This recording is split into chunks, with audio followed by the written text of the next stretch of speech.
Nearly a month after Hurricane Maria made landfall, only 15% of Puerto Rico has power. 2 months since Hurricane Maria made its devastating landfall on Puerto Rico.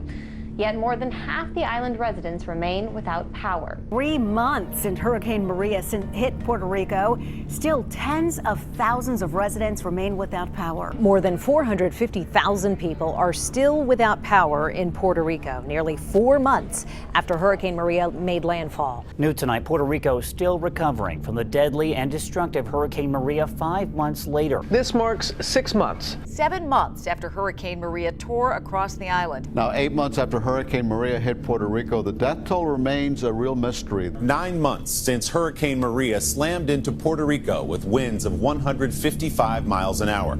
The island of more than 3 million United States citizens was left without power, clean water, and basic services.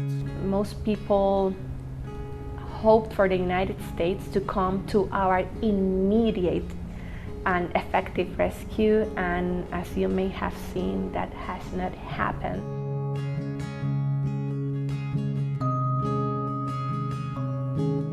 $35 million in damages right in this campus.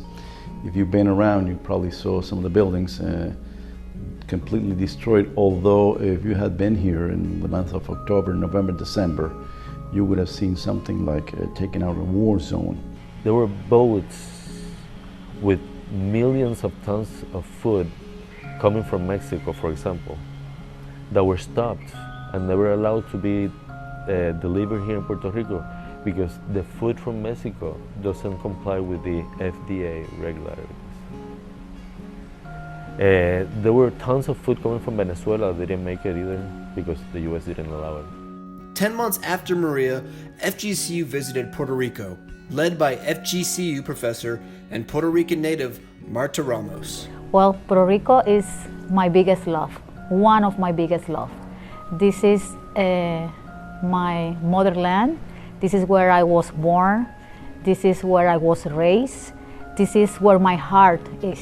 The next 10 days consisted of socioeconomic research by communications professor Dr. John Brady and ecological studies by Dr. Wynne Everham, an environmental studies professor. I still thought even if it wasn't as bad as it looked on the news, and now that I got a sense that it was close to as bad as it looks at the news, I was really thinking of this as a system-changing event. You know, that finally this comfortable, the future of Puerto Rico will figure it out, and you know, will we continue as a commonwealth? Will we be a state? Will we be independent? It seems like that conversation has been going on forever. The disaster was not created by a strong hurricane. This is a disaster created by societal mismanagement of people that don't have the competency and the capacity to see the whole vision of where this country has to go.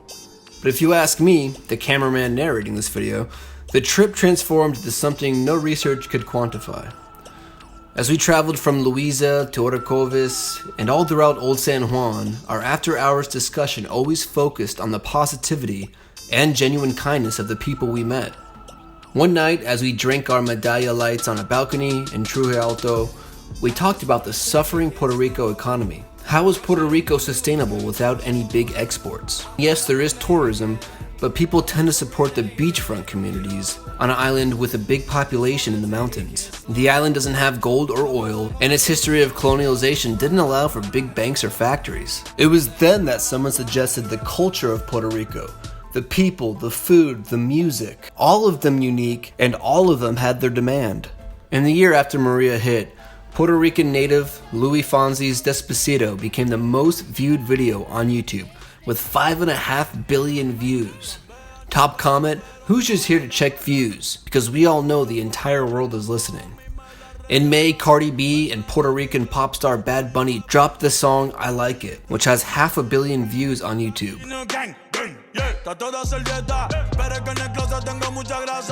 And according to Marta, it's very explicit, but the point is they are exporting their music for the world, and the world is eating it up. We traveled to the mountains of Orocovis. Not an easy journey with streetlights still down and iPhones with no service. While there, we speak with teacher and longtime friend of Marta, Dalma. After picking some herbs and veggies from her garden, we go to a local pizzeria to cook up a pie that would give New York a run for its money. Dalma invites us back to her house where we see the ins and outs of her husband's rooster farm, raised for the Puerto Rican revered sport of cockfighting. This is a clip of her son getting bit by a horse. Oh, it bit you. Te mordió. He was okay. Cockfighting is a staple sport in Puerto Rico and is legal on the entire island. We interviewed the mayor of Loíza, a municipality northeast of San Juan. Upon leaving, she insisted we stayed and allow her driver Israel to show us the sights her city had to offer, but not before FEMA yelled at me for filming their tent. We visited a local cave that conveniently had a reptile expert ready to answer any of Wynn's questions, a beekeeper teaching us about the lifestyle of the bees inhabiting the cave, and a musician giving a demonstration of the African drum, the bamba. At the end of a trip, we were driven to a 17th century Spanish church, open-aired with authentic relics and statues. A beautiful sight, but a grim reminder of the deep colonial roots Puerto Rico has. One of the many issues discussed by political and social leaders during our time filming in Puerto Rico. Still, from an outside perspective, 1 year after Maria, our social lens was focused on the Puerto Rican people, who, despite being hit by the biggest storm in decades, had positive attitudes and welcomed complete strangers into their lives. Not to complain or ask for help, but to share their rich culture that has existed for centuries, a complete contrast to what we see portrayed by the media in the States. A few days later, our trip was coming to an end. It was then that we decided to change the title to our research from Puerto Rico Ascending to Puerto Ricans Ascending, a reflection on how our research ended up being about the people of Puerto Rico instead of their situation. Their pre-existing problems now highlighted by a true natural disaster and the media coverage that followed Maria. Our final film, Puerto Ricans Ascending, will be premiered at the Seidla International Film Festival in February of 2019. Until then, I'll leave you with a clip of two university professors, both with PhDs, purposely stinging themselves with Puerto Rico's equivalent of poison ivy, the Ortega. Yeah. Yeah. You feeling it now? Yeah, right here. Kind of. So like a burn? A fire ants is pretty good. A burning itch. Okay. It's like that's the irritation that's starting to break out. Then you feel it. That's when you feel it. Them plants got you.